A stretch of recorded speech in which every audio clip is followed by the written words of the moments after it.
Hi, Senator Murray. Now that the Save America Act has officially passed the House, can we count on you to join in to support it in the Senate? Nope. Why not? Just stated that the SAVE Act is an attack on civil rights and is racist. Could you just explain that further? Because 76% of Black Americans support the SAVE Act, according to CNN. Is that correct? Yeah. Well, we find it racist because at the end of the day, it's targeting Black communities with a cost burden. We've been through this historically, right? Where we've been prohibited from voting because we didn't know how many bubbles were in a soap bar. And so this is just a new iteration of that, and we're very focused on defeating it. But if 76% of Black That's- Americans support That- voter ID, I don't believe that's 76%. CNN reports. Well, that's possible. Okay. But I do not agree with it. You just spoke about the SAVE Act, the Congressional Black Caucus. I'm Allison with Dell TV. Okay. So the Congressional Black Caucus is saying that the SAVE Act is an attack on civil liberties. I'm sorry. That it's racist. Can you just explain how it's racist? And also, did you know that CNN reported that 76% of Black Americans... Sean Ryan is my comms director. You can reach out to our office. So no comment on the SAVE Act being racist. Can you explain that?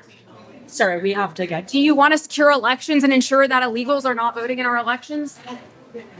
So you're against securing elections? You know, it's interesting to see the Democrats respond this way to the Save America Act. I don't understand how this is racist or unconstitutional. I can't see what they're talking about here. I mean, based on their logic, that means I can't vote either too. Because I'm Black, technically brown skinned. So my rights are being stripped away right in front of me. I guess is what they're saying as a voter. I'm not following the logic here. Welcome back to an Unaffiliated Mind. And we have another one. The Senate Democrats are scrambling to configure a strategy to try to not get this bill passed in the Senate. And some would suggest that their reasoning is correlated with illegal aliens or other tactics that try to ensure that they get the vote for themselves. That is interesting. But this clip that I'm about to show you clearly shows leftist organizations' perspective on illegal aliens and voting in our elections. Let's watch. Do you believe that people should have to be United States citizens in order to vote in Arizona's elections? I'm representing an organization and I'm speaking to this bill. I've shared those sentiments. Does the organization you're here representing believe that people should have to be United States citizens in order to vote in Arizona's elections? That's a question that I have to go back for that very specific question to get the response because I don't know. Mr. Chair, that's not an answer. It is not. My name is Jody Lee. I'm here on behalf of Lucha. Does Lucha believe that people should have to be citizens of the United States in order to vote in Arizona's elections? I believe that I don't have an answer from that directly from Lucha. And I think certainly they believe all taxpayers should have access to democracy. That was quite a word salad.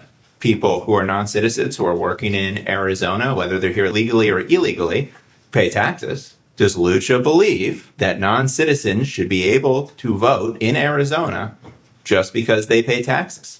I don't feel comfortable making a definitive statement on behalf of the organization. Hi, sorry, Caitlin Contreras with the ACLU. Is it the position of the ACLU that people should have to be U.S. citizens in order to vote in Arizona's elections? It is the ACLU's position that voting should be fair and accessible and to everyone who is eligible. That would be a U.S. citizen. You know what's interesting is that in 2008, SCOTUS ruled on a case, Crawford versus Marion County Election Board, and ruled in a 6-3 favor that upheld Indiana law for government-issued photo IDs to be showed at polls and did not deem the law unconstitutional. And get this, the reason why the Supreme Court ruled in favor of the Indiana law was the fact is that there was lack of evidence from the plaintiffs.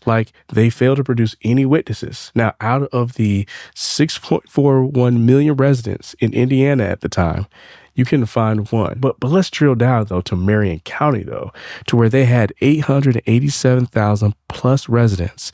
And out of all those residents, you couldn't find anyone? Now let's get to the main clip to where we have Scott Jennings on the CNN panel to where he's asking questions in regards to how is this going to impact disenfranchised individuals such as Black population, rural white America or rural America, and other minority groups? Like, how is this going to impact them? And also, he's going to make another point that's going to really set them all off. Let's watch. Take voting rights away from a lot of Black people in this country. Wait, what voting rights is he taking away from Black voters? Oh, if we look at the SAVE Act? the SAVE Act, that's Yeah. exactly what we're talking about. How? That is How? actually going to continue to How? disenfranchise How? overwhelmingly a lot of people of color. How? There are so many civil rights organizations that have run the data. If we look at the way that it is going to disenfranchise Black voters, it's the same reason why Chuck Schumer called How? it Jim Crow 2.0. So, It's the same president. how? If we want to continue, You haven't said how yet. I am talking about it. It's How? the way that you're putting new poll taxes on this when you're making Poll people taxes? have. That's what we can call them now. It's kind of an idiom, right? If you want to say that people have to prove that they are citizens, that they have to prove with a voter ID, the reality is you're layering what is a constitutional right for the American people and making it harder for people to vote in this country, and it's going to Does it- disenfranchise does it- Black voters. Concern you that you're making all these claims? You've yet to lay out how it's hurting anyone, but 76% of Black voters think we should show an ID to vote. 80% of Hispanic voters, 83% of the American people. Are you saying that Black voters The are SAVE too Act dumb to isn't know just it's good for them? I mean, the it SAVE Act sounds isn't just pretty, about it sounds pretty condescending just to to be me. clear, the That's SAVE not Act We is can get not three just quarters of about Black voters. IDs. That's not. I mean, Scott has a point when you're thinking about it is that, well, first and foremost, I don't see how this correspondence on there can rattle off this word salad and not have any proof other than speculation. She's referencing it to, I guess, Jim Crow 2.0 now, as what I've been hearing a lot of Democrats say, to where you're going to have this, tax poll. But I mean, but in regards to illegal aliens, when you really think about it, blue states are already supplying healthcare and other free stuff. So, I mean, I'm pretty sure they'll find a tax or another policy that they can put on the American people to say, hey, you guys pay for it. Voter ID. Just to be not- clear, the SAVE Act that's is not different just words, about I know. ideas. The SAVE Act is about So what? proof of citizenship. So what? So it doesn't. I actually. I It mean, also makes we it very talked- hard for we've talked married about this. women who. I was just going to say, we This is talked all about this before. By the way. It's not. It actually, there's an argument to be made that red state voters, women, poor white voters could be just as. I know, you think they're dumb too, don't you? Young I mean, voters. that's the thing. No, I hear these, nobody I thinks hear they're these dumb. arguments. I've heard Democrats all Hold on, week long. Scott. What? Please don't. No, you listen. There's a deflection from talking about Donald Trump's racism I'm actually right talking. there. You should be thinking about your constituents or your. Yeah, I think they're smart enough to figure out how to colleagues in register to vote. Kentucky. Abby. Hold on. Most Americans don't have a passport. Many Americans don't have access to their birth certificate. Many women, a majority of women who change their names for marriage Listen, have to provide additional proof all that week they've long, changed their all legal week long, names in I have order to heard- register to vote. I have heard So, Democrats Scott, why make these don't you same actually arguments. respond to the substance of what I'm saying. I am, and the as substance opposed is to this. making this You're about saying- something that it's not. You're saying it's not just about you're saying voter ID, married it's women, also about Black who has voters, access and rural people to- are too stupid to figure out how to Excuse register to me? vote. No, that's not. That's so offensive. That is so offensive. That is so What she offensive. said to Let Monica. me offer the proof. Figure out how Let me offer. Let me offer. Are you saying they can't This is figure out how the to vote? exact same It argument. is a fact that a majority of Americans do not have passports. Many Americans, including white people, okay, do not have their original birth certificate or access. You didn't say to what, you it. said rural I white would people. love to offer the proof on this. Yeah, because that is also relevant. It doesn't matter to me where people I guess I live. have a little more faith in Do they have rural access? America and married women than you. Look, I don't And you're know saying why, they can't I figure don't out know how why to vote? you think What why is you're going making on this here? about whether you're smart or not. You're Access saying that they can't to- vote, that they access to can't figure out how to Scott, document to register Scott, to vote? Access to documentation of proof of where you were born or proof of citizenship is an additional thing that people Because will at have one point, to do. Black such a- people actually She weren't even describes it as a allowed. barrier to vote. It's a barrier. It is a It is a barrier. Yeah, let's stop it there. But I like how Scott's looking at the camera. He's looking at the audience. He's breaking the fourth wall. He's like, can y'all believe this? That's funny. Scott Jennings is the voice of reasoning here, and he's in disbelief like we are. When we're having this discussion about this topic, I mean, I don't have my passport, so that means I won't be able to vote. So, I mean, hey, and I'm not misrepresenting their argument either. I mean, I know their argument, what they're trying to say.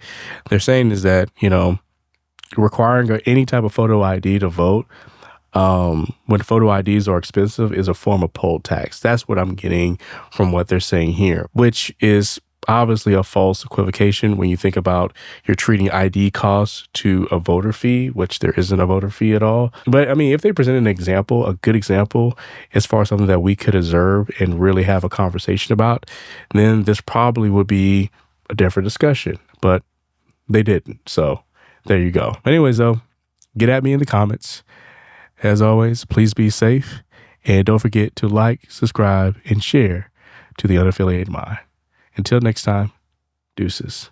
Yes, sir.